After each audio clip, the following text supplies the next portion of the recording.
Fellow heroes and Force users of all ages, hello there, and welcome back to Inside the Tauntaun, a podcast in the multiverse of fandom. I'm Daniel Dawson, and I'm joined by my friends and fellow Nerf herders Alyssa Simmons. Hi. And Dino Nicandros. Hi. Today, we are discussing episode 4 of Ahsoka, called Fallen Jedi. This episode was written by Dave Filoni and directed by Peter Ramsey, and by God, we're Star Wars fans. I don't know who you are or where you came from. I am Iron. I thought they smelled bad. On the outside. Smells like a new car in here. Inside the Tauntaun, this is our opening song. Alyssa, Daniel, Dino, talking nerd stuff, come along. Inside the Tauntaun podcast, please like and subscribe. Well, the show is I hate terrible. It's We just the hate worst show ever created. They killed it. They finally killed it. I felt nothing. I felt Wow. zero things in They my finally brain killed or it. heart. Kathleen We're Kennedy got her lying. way. We This are is all laughing. Kathleen Kennedy's fault. And there's no plot of this show, and women should go to hell. Right. Mm-hmm.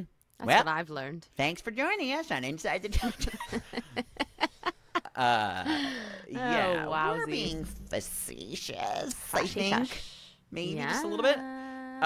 Was that thrilling, or was it thrilling? On a scale from thrilling to thrilling. Mm-hmm. On a scale from like Thrilling being 5 tauntauns. And Yeah. Thrilling being 0 tauntauns. Yeah. I suffice it to say this is my favorite episode so far. Mm-hmm. Easily. Easily. And Yeah. it's up there among For- the best Star Wars TV. Mm-hmm. Like individual episodes, I think of like the finale of Mando Season 2. I think Right. of maybe the Andor finale. Yeah. Mm-hmm. We've joined all you, the Alyssa. finales. We Yeah. were like You've heard the testimony of the Lord and Savior Ahsoka Filoni, and you have joined. Google globble, one of us. Yeah, it was so good. Yeah. And for numerous reasons, not just for the ending, which was insane. Yeah. But yeah, just like the slow, not even slow. It was just like it was a perfect build of tension, and then the give off at the like we actually it was like I don't know, it was better than 6. It's good. Like we had the foreplay in the beginning, and then a climax at the end. It's really good. Yeah, That's a general thought for me. Yeah, it just had like all the pieces that work and I like In Star Wars. And We had the MacGuffin. sort of back and forth lightsaber duel was dope. Mhm. And seeing what's his head who's the Inquisitor that everybody was like, Marak! The joke Marak, is yeah. on you. yeah, haha, you idiots. idiots. You bunch of dummies. Yeah, All of seeing zombie him turn to dust, that was dope. I mean, listen, it's. We shouldn't be too hard on everybody. No, but we also, should. We No. saw this coming. No. I mean, you know, everybody's used to like big reveals and bibbity boops. I'm but- more used to big reveals not happening because True, the only you know- thing that made us feel like there would be one was fan expectation. That's Yeah. very, Which very is- true. We've been bitten so many times, and Yeah. But yes- I refused. I there are few reveals that could have been that would have been like, oh, that makes sense. Yeah.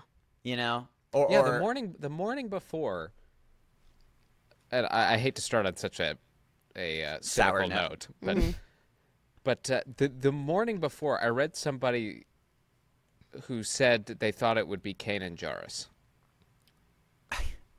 I just No. his like burnt corpse. Well, I don't. He. Yeah, no. No. Anyway, I think Anyway. what since we've started there, I think. Well, yeah. Better question. What do you think it was? Well, I think he's like the reanimated by dark Night Sister magic. Night Sister. Which yeah, we've all seen. All of the people that have actually watched the Clone Wars would know that the witches have the ability to reanimate corpses. Which is in. You said witch? Wow! Which? That is incredibly compelling that they drop that little nugget. Because what else could she do that to? And could that be, I don't know, the backbone of Thrawn's return? A giant necromancer situation? Yeah. Somehow Palpatine returned. Right. But also, I mean, I know we'll eventually get there, but I'm getting really antsy not seeing Morgan Diana Lee in Ahsoka. Morgan Freeman. Like, I want to see her fight because she's I know a very expert martial artist, and I want to see her fight in the way that we saw her fight Ahsoka on Mandalorian. Oh, so which I mean, it's coming, but like. But it'll be interesting because, like, I wonder if they'll, if it'll be the same as that was, or if it's going to be, like, lots of poof, poof, poof, spell, spell, spell, and not as much, she's slicey dicey. Much more witchy now. More witchy, yeah, exactly. Yeah. Because, and something that we discussed with me and Dino, but you weren't here, Alyssa, was the idea that, Morgan was potentially, what's the word? Retconned as a witch of Dathomir. I mean that tracks. It doesn't to matter. be honest, because it it's doesn't fine, matter. But they called her the magistrate, right? In the Mandalorian, they called her something else. Well, she was kind of an industrialist. I mean, translation means witch. No, I'm just joking. I don't know that. No, I mean, she was an industrialist. In Arthurian, that just straight up means witch. Yeah, everybody knows that. But she was running a local industry for the Empire. A witch brothel. But there's no reason she can't be a witch. I'd buy it. Yeah, so, people can be more than one thing. Okay. Maybe, we were thinking maybe she wanted to she didn't have a reason to show her poofy magic because she was trying to keep it secret or who knows what, Yeah. Well, absolutely. I mean, and Daniel and I talked about this, what would be the reason for that? Well, it's actually kind of simple. I mean, anybody who was not Palpatine, Vader, or one of the Inquisitors had you're to pretty done. much be in hiding. Yeah. Like you were hunted, and we Yeah, know I what buy happened. that. If you watched the animated series, you know what happened to the Night Sisters. They get wiped out by the Separatists, and Right. But not all of them. Woo, woo, so on and so forth. Well, I guess, do you all want to just kind of work our way through this episode and say our thoughts and feelings and prayers about everything? Alyssa, yeah. Well, I mean, you kind of gave us your thoughts, and I don't really want to hear you talk anymore. Oh, but yeah, you're done with me. If you have more general thoughts, That's to enough share, lady kind of talk. starting from the beginning As we and said going in the forward. top of this, women are garbage. And your master, Kathleen Kennedy. Yeah. All hail Kathleen Kennedy. Man. No, I loved it. Obviously, well, I already bore my testimony about the first three last week, but adding the fourth one to the list. Wow. Yeah, it was just thrilling, and obviously we will get into the last scene of this episode. But when Daniel hadn't watched the episode yet, Dino and I were texting about Which it. is rare, BGW. I happened to have the time off like right when it came out, so that was The new time slot is Chef's Kiss. Yes. I Yes, can I watch love it at it. 9 p.m. It's it's better for everybody. It's better for East Hence Coasters the reason and why West my Coasters. friends now see this episode before me. Yeah, because Like, Daniel is still sleeping. It's still the morning time for him. I'm a vampire. Daniel is awake 2.5 hours out of the day. Correct. I am a witch of Dathomir. Yes. Yeah, the implications of what happened in the end there are really scary, and I'm scared.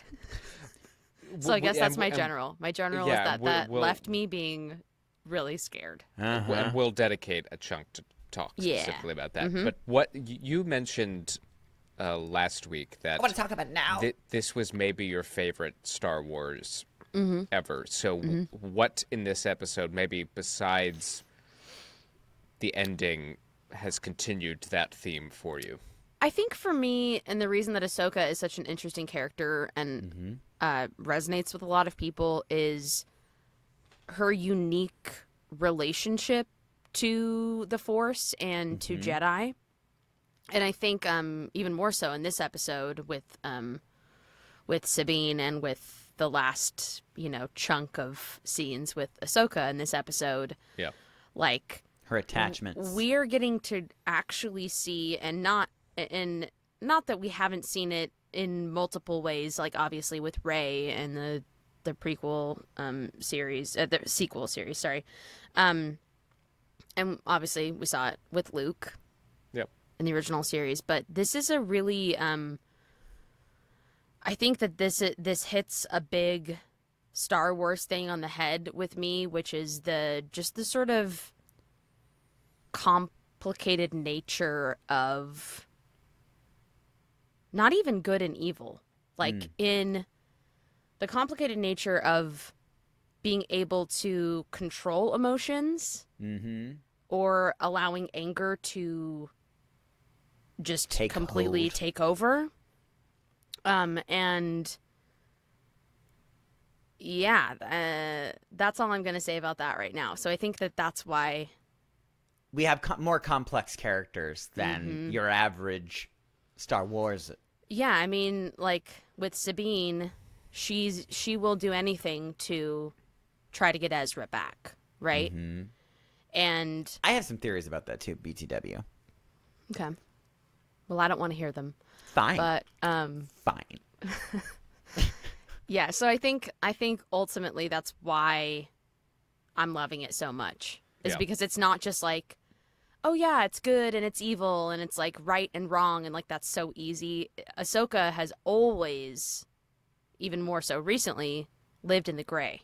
And so it's not so cut and dry. Yeah, getting to see like in the moment her making decisions that potentially have really, really large implications. Like it's even in her fighting style, to be honest. Yeah, absolutely. Yes. And she just looks so cool, and I love what Rosario Dawson is doing with it. Like I'm just a big she's a big fan of it. I'm really excited to see her journey because she really has. We're kind of seeing. We've seen this very, very cool and collected, kind of like almost like Tai Chi, Ahsoka, where she's sort of like flowing really slowly through, through each scene. Yeah, even the way she unsheathes her sabers. Yeah, like it's so meticulous and then like deliberate. She like pulls them out and then ignites them. It's not like it's not like most of the time where you see it and it's like ding, like right away. It's like it's so deliberate. Give me a second. Let me cook. Let her have this moment. Well, and I think episode 5 is going to touch on this quite a bit. I think also directed by Dave Filoni, BTW. Yeah. Yeah, so, this is the last. It's going to be delicious. Episode directed by Dave. But this show has already. Oh, and also, which we just found out that they're going to be in select theaters this episode. Oh, yeah. I mean, tickets are already gone, so it's too late for you. Yeah, it's too late. You can We're join too late. You can join the wait list. Just Google Ahsoka Go Phobo screening, and they are going to show in some select theaters episode 5 in theaters. Which means it's going to be to behold. Sure. Yeah. It's going to be pretty wild. What I think this series has already done has painted Ahsoka as Anakin not fully realized, but fully realized in the light. Oh, how interesting. Or what would have happened what a Jedi of Anakin's potential, what would have happened if he had made just a different choice? It really came down to one choice. It was stepping in, intervening in Mace and Palpatine's fight. If he had exercised patience and faith that things were going to turn out okay, then maybe he's exactly like Ahsoka, and maybe that's what we're seeing. Well, here. It's interesting that you say that too, because Dave, one of Dave Filoni's and George Lucas's creations, was we'll probably be talking about this a lot potentially coming up, but the father, daughter, son, Mortis god situation, and Anakin sort of seemingly representing the son, who's like very much like the dark side of the Force, and Ahsoka representing the light side of the Force, and the father representing the balance in between. Now, if that is the case, who would the father be in this case? Or is it just like the balance in between the two of them is the father, and not necessarily, it's not like resides in a person, it's just sort of an idea. Right. I wonder if they're going to go like, if it is like a literal person, or if it's more of a thing. Yeah, I don't know if somebody fits the description perfectly of father. And is it going to be, is that like Ahsoka's journey, to find the balance, Will she be like the one to find balance? I don't know.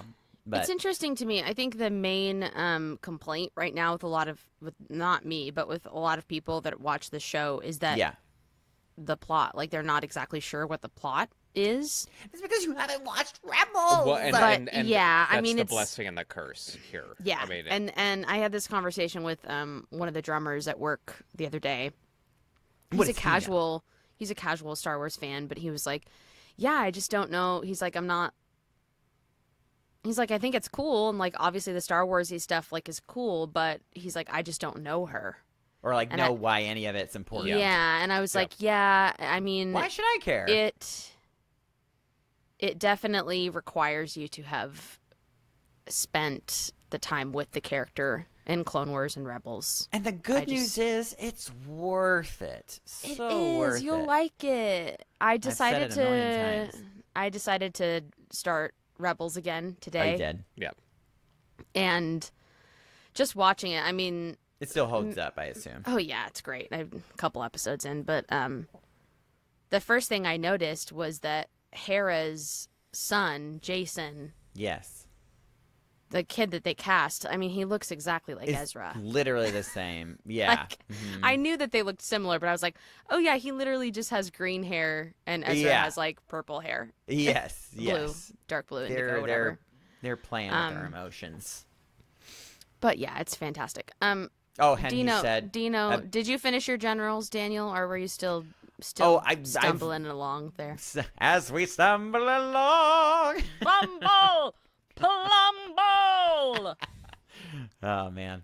I think I've very much generally said how much I love this. So yeah, I'm ready to dig in if Dino is. Okay, Dino, your generals. I mean, you two covered a lot of it, and I think really you the can point say I was it just... too, though. You can. Well, you can repeat it. Damn it. Okay. Okay, if you want. I have to. So comfortable. Really, the point I was just making, I think, is the most striking thing to me, is Ahsoka's similarities to Anakin and the unrealized potential in Anakin, and ooh, yeah. The bits I love whenever Rosario Dawson in particular as Ahsoka cracks a smile, and it's so charming. It's charming, but I immediately that's when she feels most like Ahsoka to me. Right, because we've like been fleeting, which I this is the point that I was making earlier, but yeah, like I completely agree. It's like there's this there's been this very like slow and calculated version of Ahsoka, and we've been seeing flickers of this, like, the fun Ahsoka. Yeah. We're gonna see a very fun journey with her, it seems. But really, in this episode alone, really encapsulates the entire spectrum of Ahsoka in that she's on the spectrum, right? Really, for the first time in this series, we see her get frustrated and rattled, big time. Yeah, and Yeah, in a way we haven't as seen as the kids say.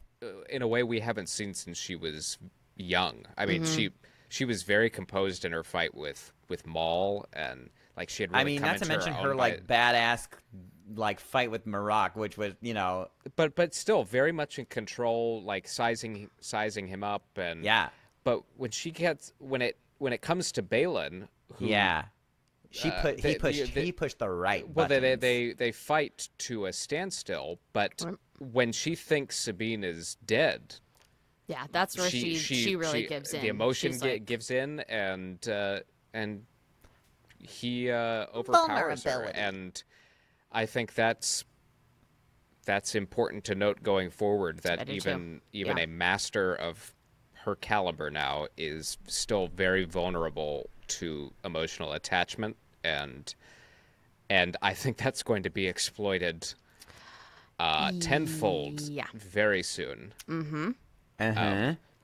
For what purpose, I don't know, but we'll speculate on that later. But, for sure.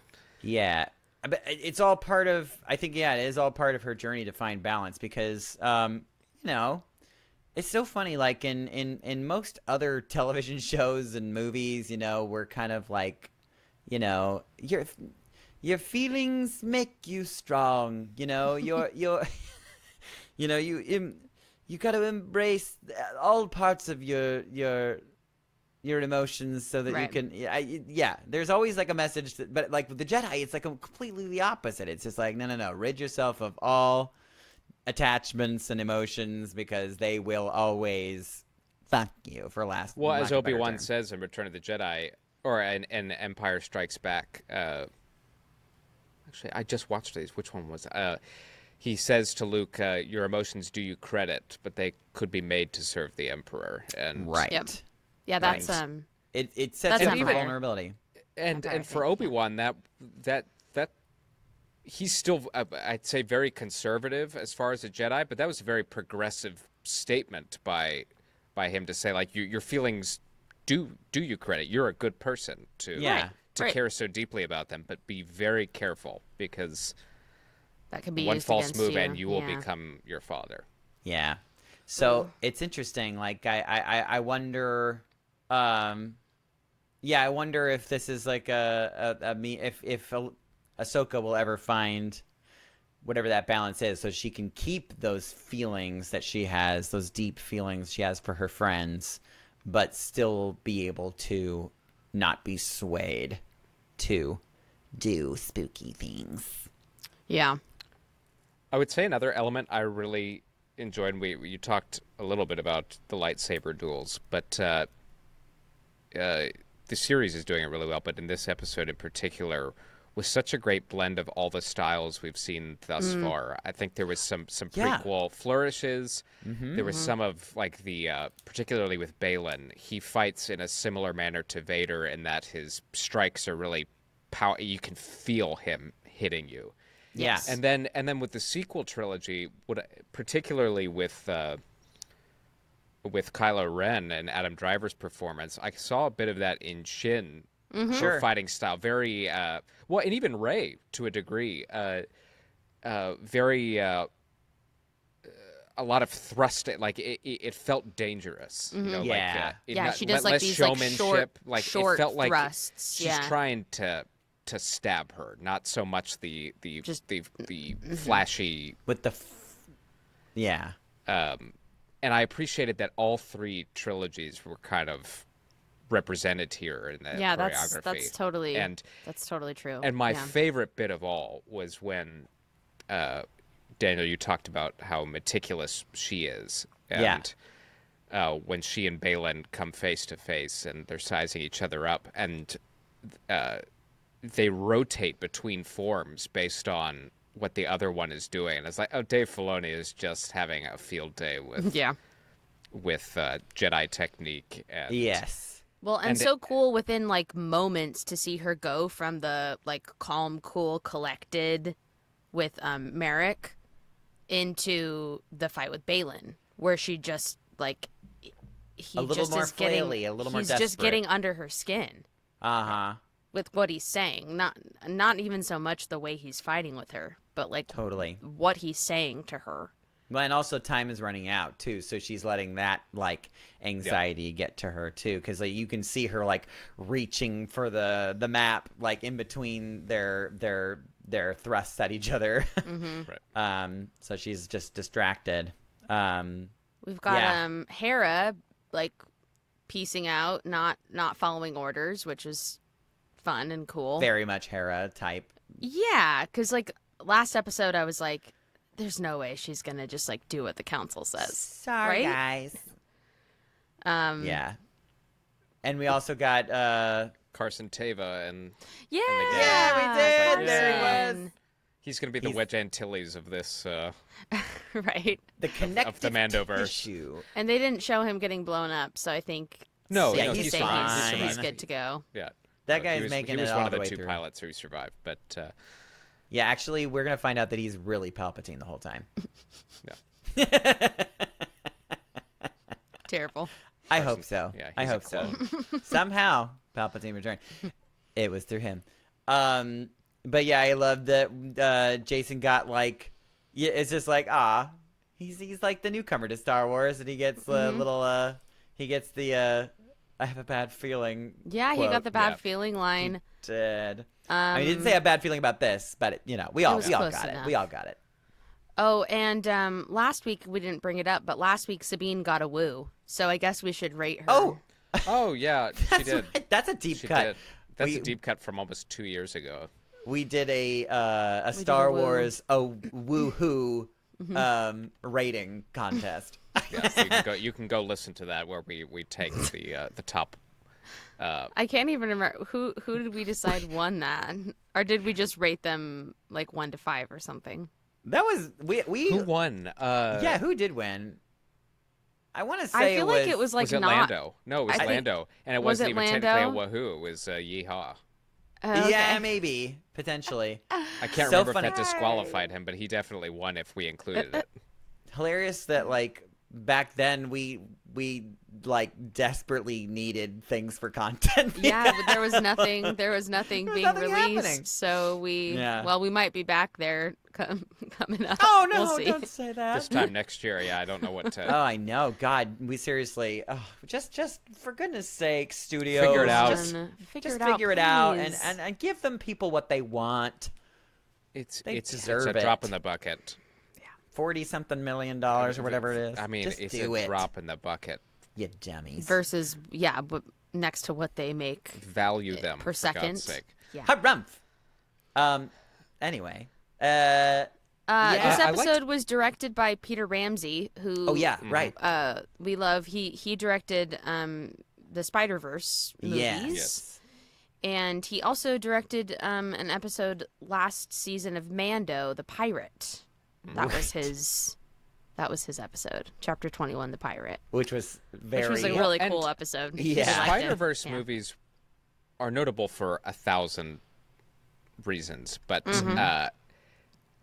we talked a little bit about tension building, and he's very, very talented at ramping up stakes very quickly. Yeah, they also had a nice, time device in this episode with the little sequencer loading hyperdrive being ready to get the exact coordinates, and that's always helpful. Morgan is just walking around all cocky, like, yes, I know this is gonna work. Have faith. Well, there's something so. Alyssa, you mentioned being scared at the end of this episode by one thing in particular, but many things really. But well, sure, fine, and I think they're so scary. I mean, you were referring to the ending, and I think what is particularly chilling is the fact we talked about it last week, going to a galaxy we've never been before, and anything and could just happen. the unknown and this race to to stop them, and it has created a feeling in Star Wars that has been elusive of late. Of just, I don't know. I don't know what is going to happen. Yeah, I think our main critique of Mandalorian was that this last season was that everything was just a little bit too easy. Paint by numbers. It was numbers. a little too like neat Very and clean, easy. and like they had a mission and they completed the mission, and then they needed a thing and they got the thing, and it happened surprisingly fast. Yeah, but yeah, this, I mean, we literally don't. and that like, show there's used to take its time. There's so many things that we don't know after this episode that are terrifying.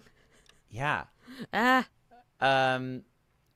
Well, yeah. I mean, should we like? So I mean, like the end. So towards the end of the episode, I mean, maybe we should talk about Sabine first. Sabine. Yeah. Yes.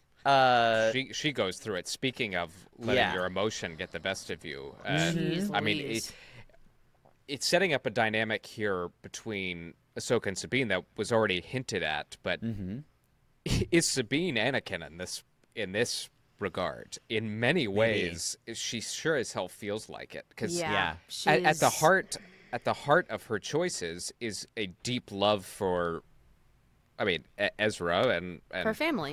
For family. And we learned some interesting things about her family too. The fact that they're dead.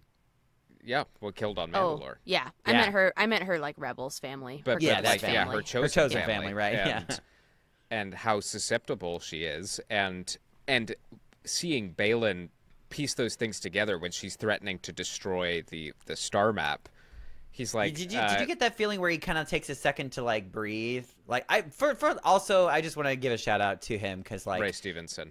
Oh my God, his so performance good. in this episode in particular was impeccable. I like, mean, rest in peace. My God, what a What- talent! what a loss. And one of the coolest Star Wars villains ever. Yeah, this episode, like in particular, really, like I was like, oh man, like if only he had his own show. Fuck, it know. it was cool. Well, it was just really seeing cool. what he could do going forward. As I talked a little bit about it. A villain, yes, but a villain with a code. Yeah, Right or wrong. It's like he kept his word to Sabine. He's like, I'm gonna help you find your friend. Yeah, right. Yeah, but they've given him all these really cool lines too. With yeah, he did. He had a lot of really like good one-liners during the fight. Yeah, well, I mean, even with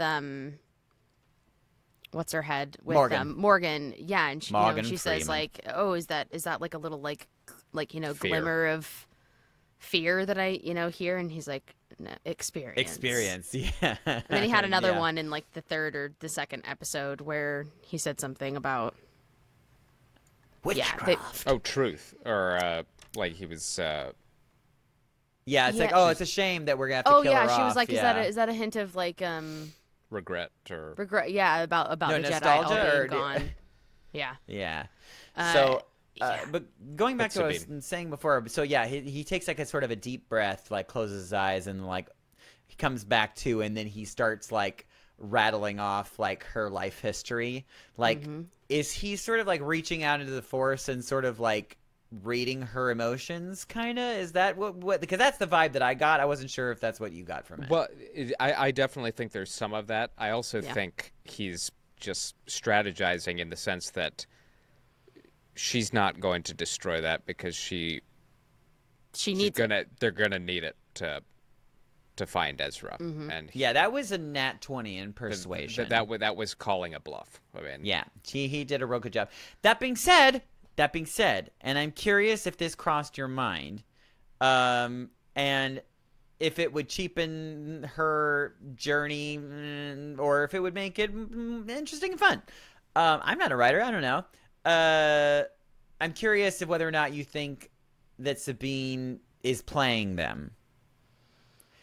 Because like in this world, like she gets to go to where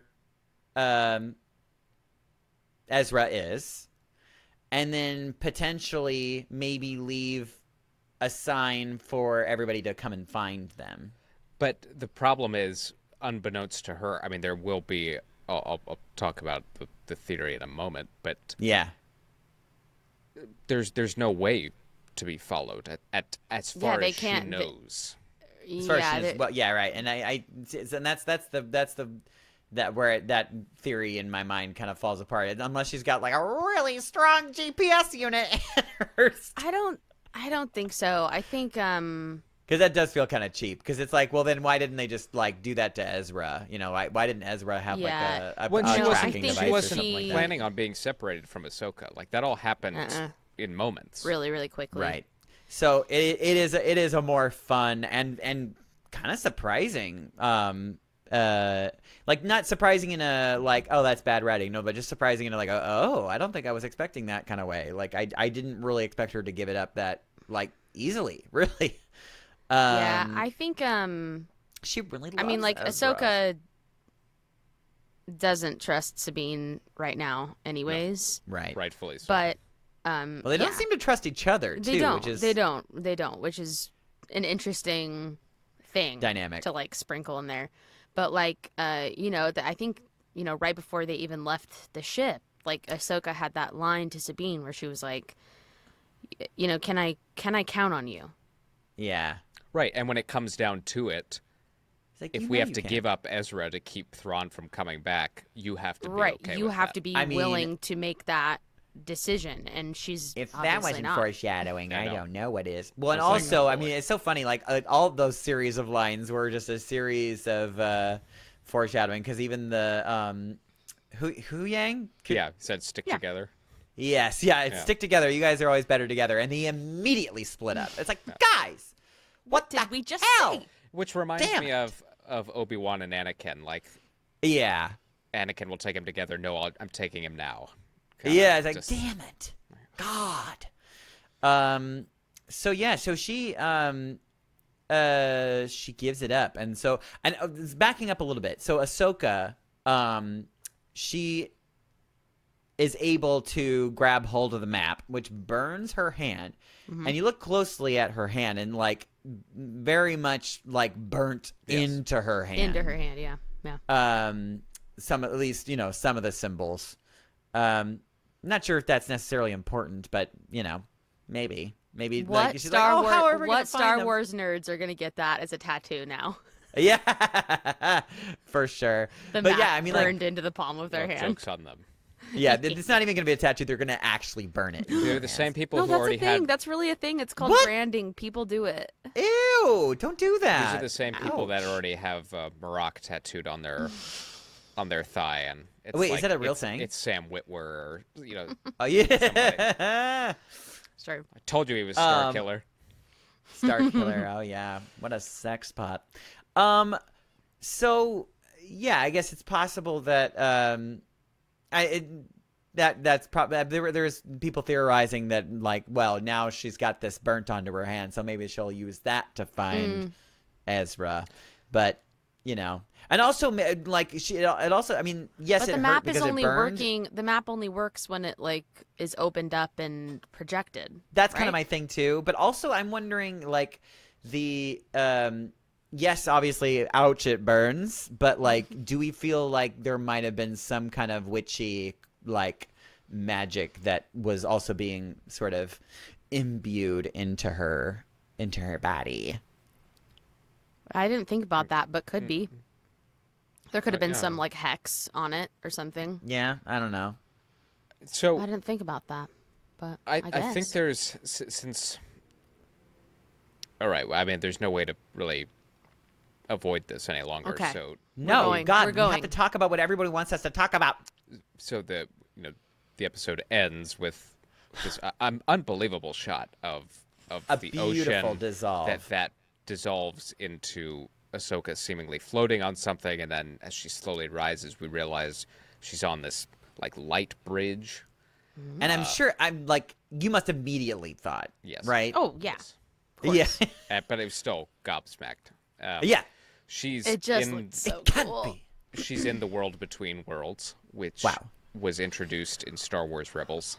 And it is And a why don't you realm... describe what that is, just in case there's some fools out there that don't It's a realm want that rebels. exists outside of time and space, and essentially serves as And a the Force. gateway.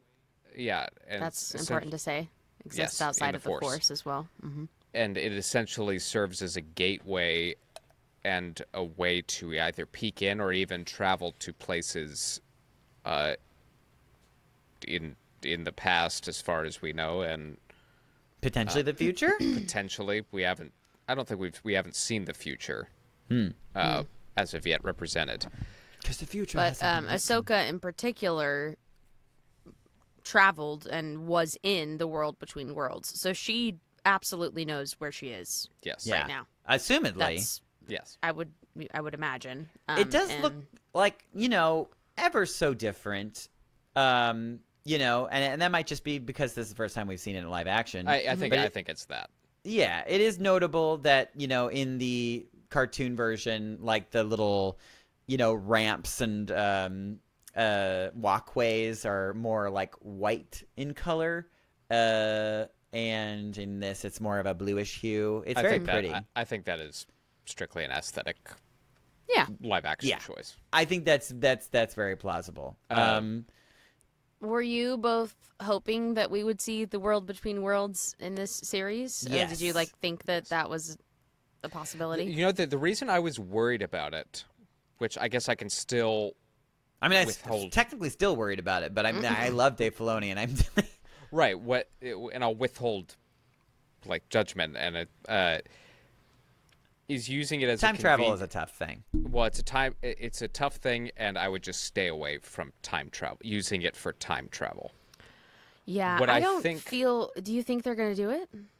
I don't think they're going to use it for time travel purposes. I don't Me either. neither. I think it'll be very similar to Rebels. Me too. In that you could perhaps peek in on things, but it doesn't. It doesn't end up. Allow you to. Here's what I was getting to. Oh my gosh, Maggie is like, agrees.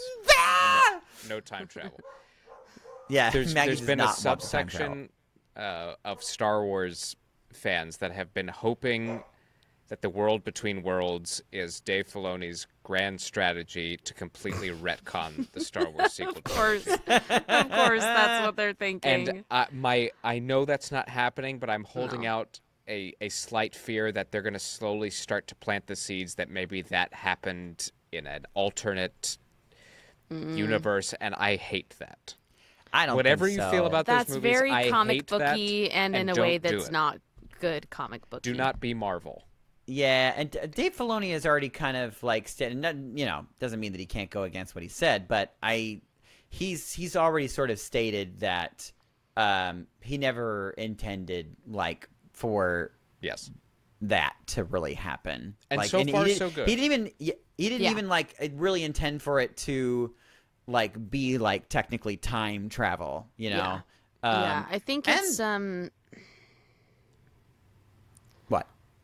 Yeah, go ahead, keep going. Oh, yeah. So I think, and we'll talk about the reveal very shortly. But what I think the purpose of it right now, besides who she meets with there, I'm wondering. It's Anakin Skywalker, by the way. Yes. Yeah. I'm wondering if the world between worlds is her way of getting to wherever Ezra is. And That's I say plausible that to me. because the last time she was pulled into the world between worlds was by Yeah. Ezra Bridger. Yes. So for that And he theory pulled her to out hold, too. right?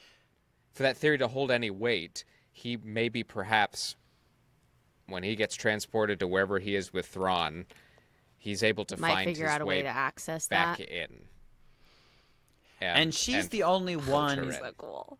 She's the only one that has, at least that we know of, that actually has been able to travel from one time right to another, kind of. Yeah. And so that's one option for how Ahsoka gets to where she needs to go. The other is the Purgles, which Right. are on Yeah, the planet in which she's currently marooned. So what? So she sees, and first of all, we hear the words "Hello, Snips," And my heart, like, I actually grabbed my chest and started sob crying. Oh, it got you that bad right away. It got me really, really hard. I was like, because we talked about it. We literally talked about it. I was just like, and it's so funny, like, because I knew it had to be coming. I knew it had to be coming. Yep. And I was just like, I'm gonna lose it, and then I fucking did. I knew it. I knew it. I think I didn't let it take me there because I immediately heard Vader's theme. So I was like, oh no, I mean, yes, he's calling her Snips. Yeah, but there is a spooky, we hear spooky that, time. and then you see him, and he's lit all dark. It's blue. It's a bluey color. And yeah, and he looks exactly the way he looked moments before his fall. Yeah. So here's what I think. Yes. Well, not to mention that the title of the episode is called Fallen Jedi. I mean, Ahsoka literally falls off a cliff. So yeah, there's a couple of fallen Jedis. I mean, you can technically say some literal fallen Alyssa, Jedi too. Go for it. Tell us. Yeah. Right before she has fallen, she completely gives in to anger. Right. Yes. Like she is just like Anakin. She is really teetering on some absolutely dark side thoughts. Feels all the things before she actually falls. Yes.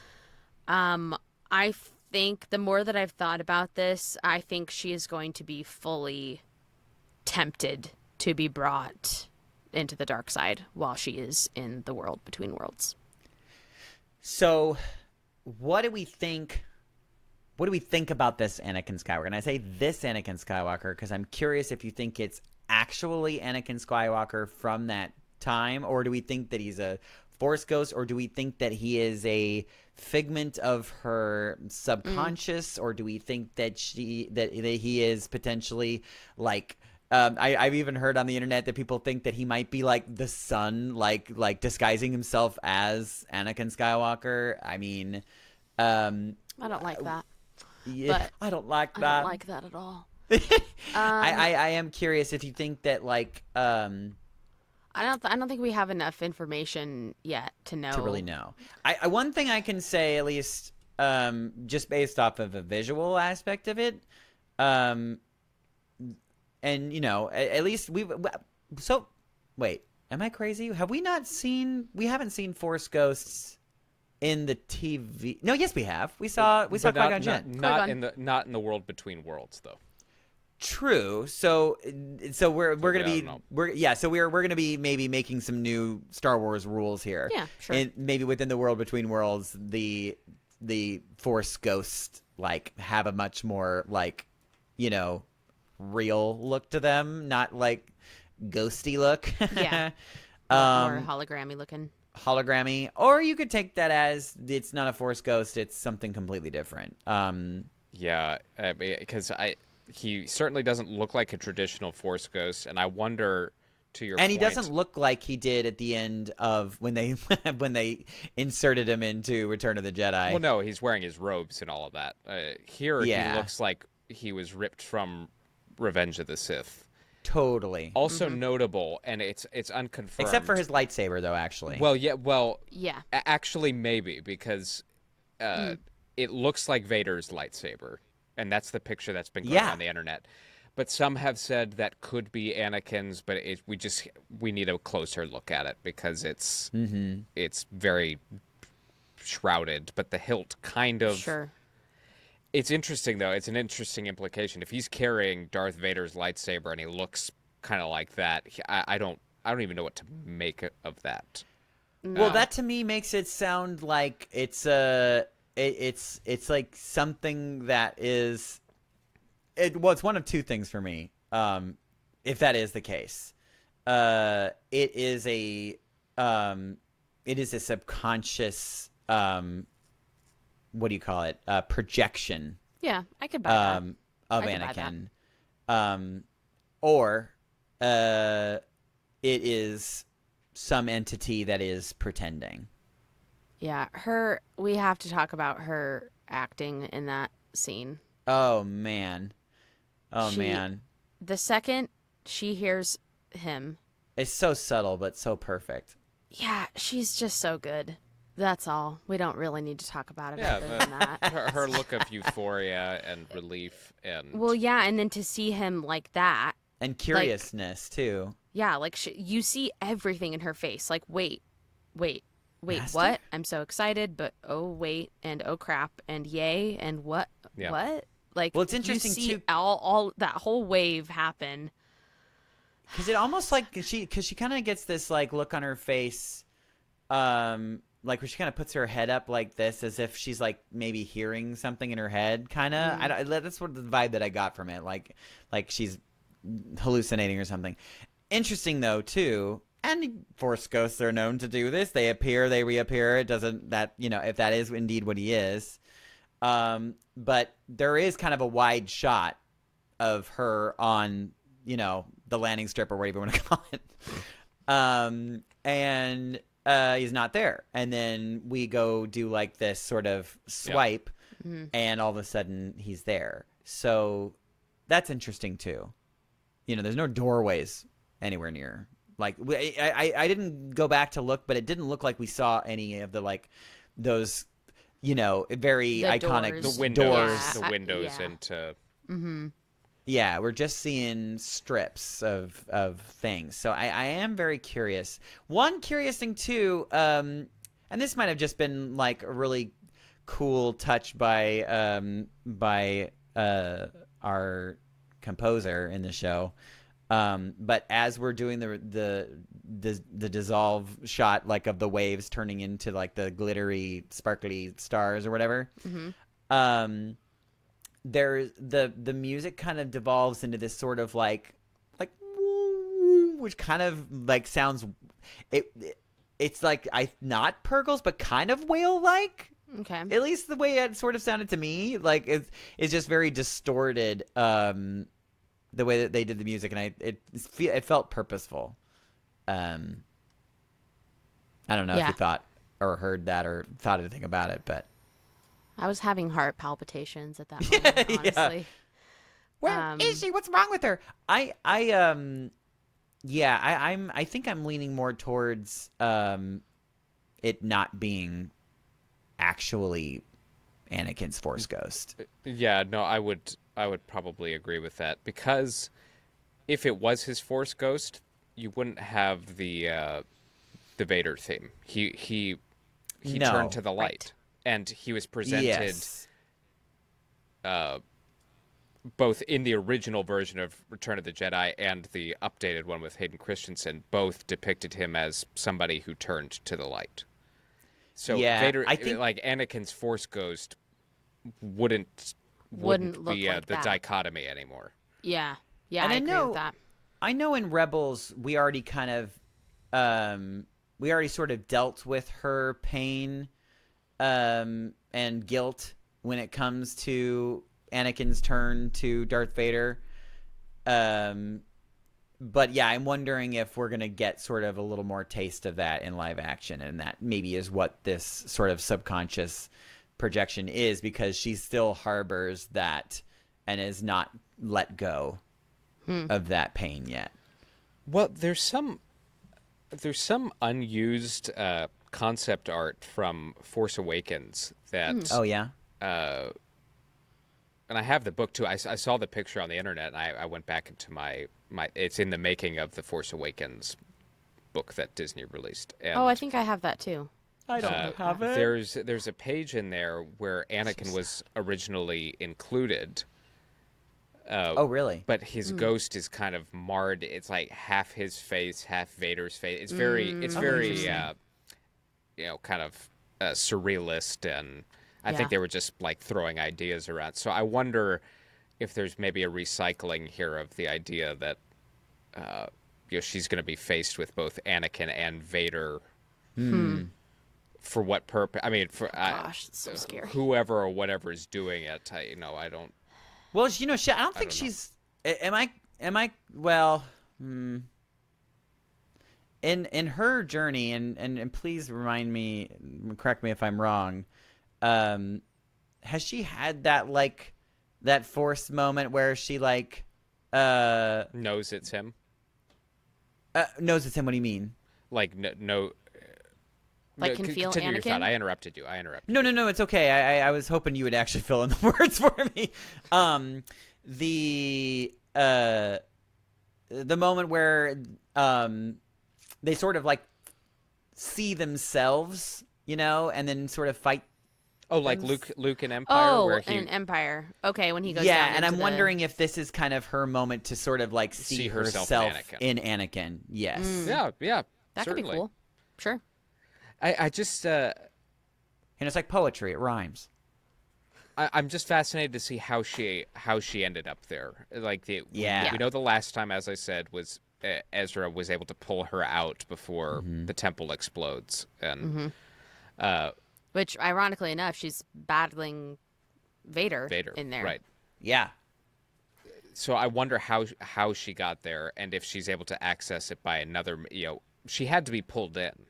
Somehow. Well, interestingly enough, so she now has like, God, this is the one episode I really need to go look at again, but,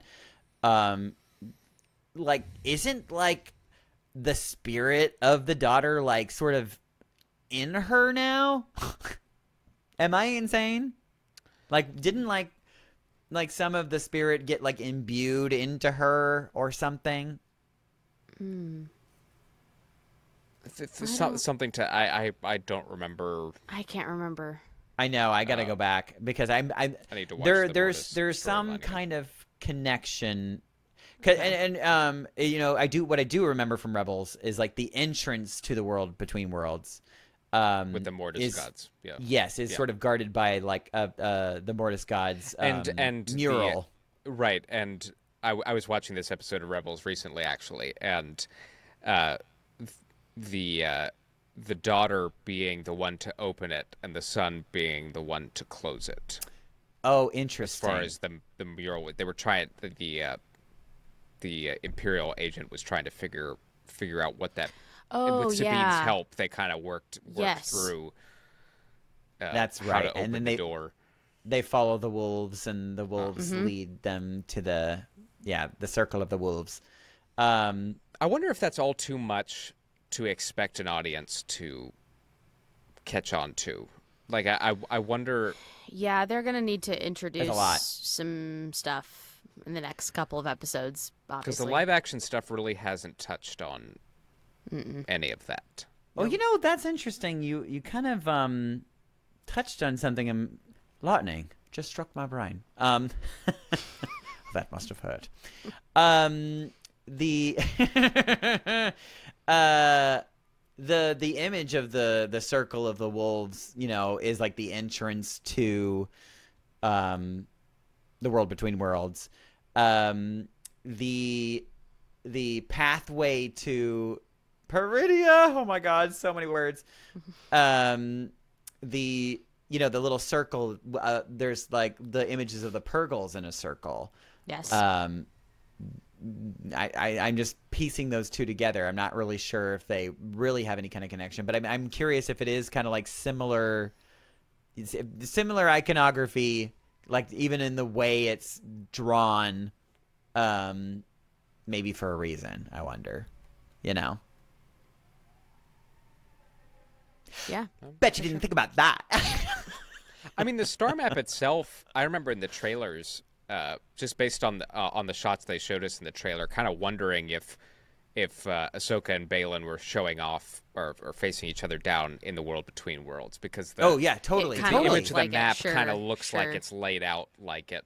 I don't know. I don't have a good. There's I don't just have so a good much. guess. There's But it's so much interesting up that in the air right now. there's a lot. And this particular CETOS,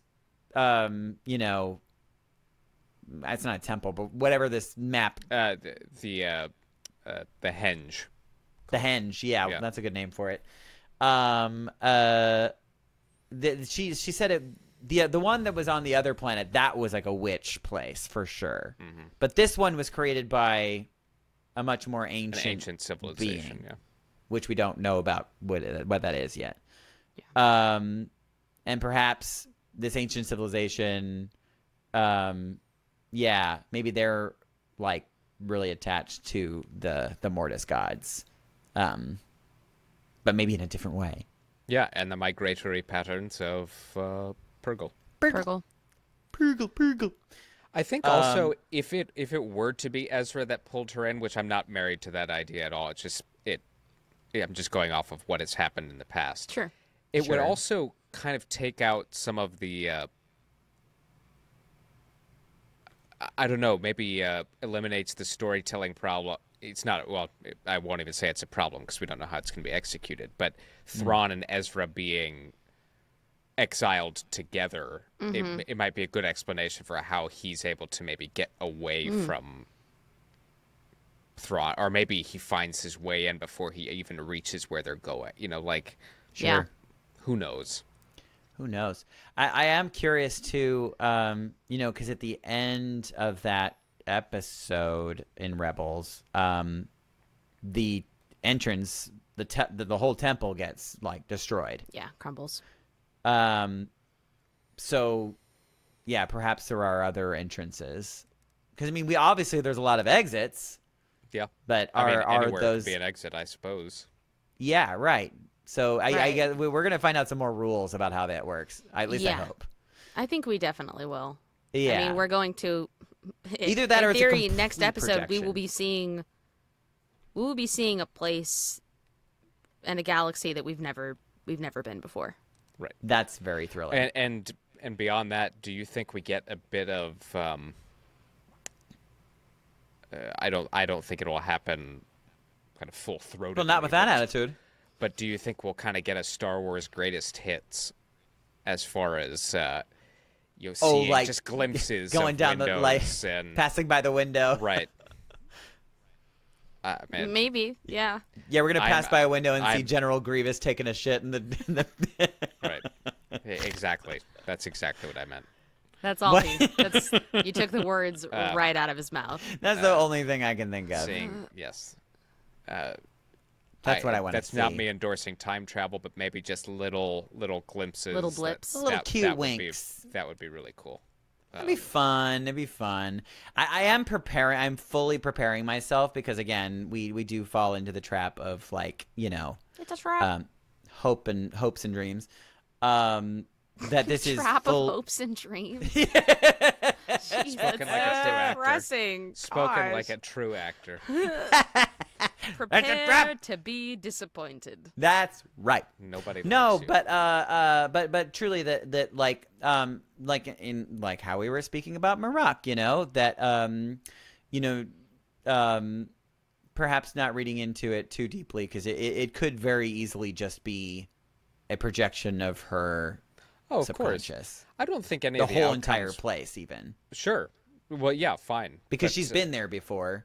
And it doesn't look quite the same, too. So, like, the idea also, that she's sort of... I just wouldn't read into that, though, because that... I mean, like, there are characters that don't look the same. Like, it's You're just, not wrong. It's just an animation thing. It's, but you're being able to have it look But you are absolutely exactly right. the It same. could... It's just on its face. Yeah, she could She could be drowning right now, and this is dying, and this is what's happening. Yeah. Her moments. I do. That think... doesn't still mean though, even if it is a figment of her, doesn't her mean it can't subconscious. be real. Right, which doesn't mean it can't be real. And And I really like the idea of her actually being there. Yes. Yeah. And I right think now. Yeah, same. And I don't know exactly what this Anakin is, but I really like the idea, Dino, that potentially Ezra is the one that, even if he didn't pull her in there, is the one that figures out a way to get her out. somehow. That would be pretty poetic, I think. Would be neat. Although, the more I think about that, though, it's like how though, because and well, also not like, even the how so much, is because I have no idea on the how. But like, if he could do it, why wouldn't he return to the galaxy? And Well, just maybe do it right now. maybe he's not able to do it until he and Sabine have escaped, or connected something. somehow. I don't know. Well, the show is called Ahsoka. Although, so God willing, I don't know. we don't You also have to think wait about for her to come back. You have to think about Ezra, his first time in the world between worlds, having Ahsoka guide him away from pulling Kanan out of the situation. He found him. It's like if you pull him out, you all die. Yeah. So I wonder if there's some reason that, if I do this, then this will happen. Maybe that's why he hasn't. Yeah, lest we forget that Palpatine is also aware of the world between worlds. Yes. Yeah. Or at least was until he died for a second. Not active at the moment, but not active. Yeah. But yeah, he reached in, with his spooky blue fire magic. Yes. Which The is official also term. interesting. Blue fire magic. That's an official term. Mm-hmm. Yeah. Yeah, it's official. Yeah, I don't. Yeah, it's too hard to say at the moment. But Well, and that's why I think I love where this show is at the moment, is because just being able to throw my hands up and go, I don't have an expectation. I don't have any idea. Just so along for the ride. I don't Yeah. care. I don't care what it is. It's just I know it's going to be cool. Yeah. Probably. Yeah. And it's in good hands. And I was just looking up the directors for the upcoming episodes, and obviously we know Filoni is doing this Dave next Filoni. one. And then episode 6 is directed by Jennifer Getzinger, who has Coolidge. directed so many things, but in particular, Orange is the New Black, Oh, fun. How to Get So Away that's with gonna be the How to lesbian Get Away episode. with Murder, Jessica Jones, Daredevil. It's gonna be lots of fighting.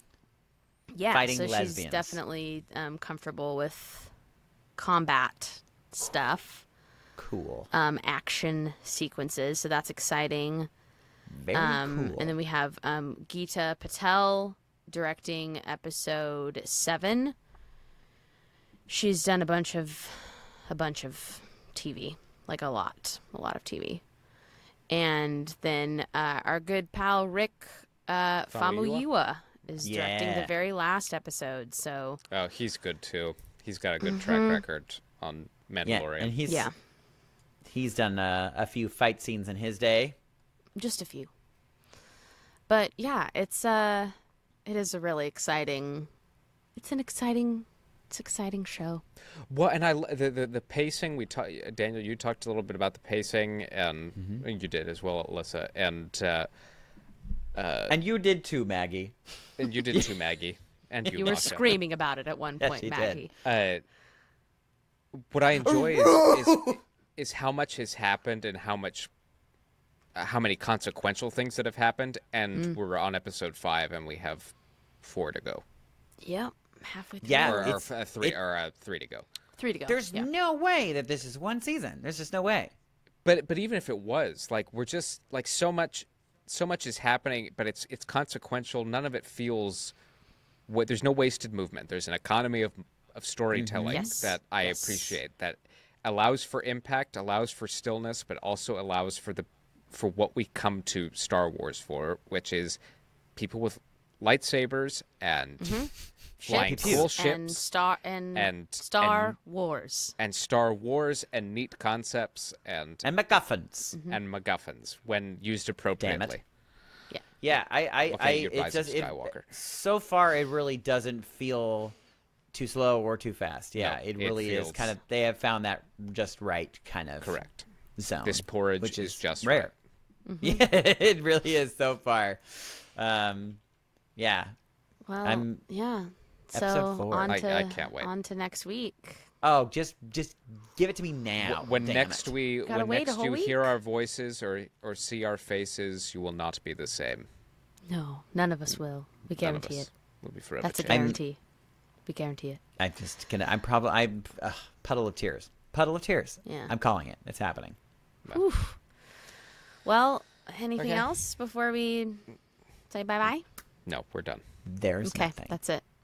All right, great. Well, we hope that you're enjoying it as much as we obviously are. This is Inside the Tauntaun. I'm Alyssa Simmons. And I'm Daniel Dawson. And I'm Dino Nicandros. May the Force be with you. Always. Inside the Tauntaun podcast. Please like and subscribe.